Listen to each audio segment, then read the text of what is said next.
రంపచోడవరం అటవీ ప్రాంతంలో అద్భుతం జరిగింది. గోదావరి నది పరివాహక ప్రాంతంలోని పాపికొండల వద్ద అరుదైన వృక్షాన్ని గుర్తించారు. కింటుకూరు అటవీ ప్రాంతంలో ఓ జలాధార వృక్షం అటవీ శాఖ సిబ్బంది కంటపడింది. దీని నల్ల మద్ది చెట్టు అంటారని, దీని నుంచి దాదాపు 20 లీటర్ల వరకు నీరు వస్తుందని వారు వెల్లడించారు.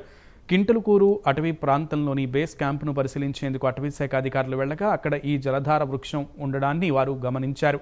ఓ ఫారెస్ట్ గార్డు కత్తితో చెట్టుకు కొద్దిమీర రంధ్రం చేయగా కుళాయి తిప్పినట్లు నీరు బయటకు వచ్చాయి.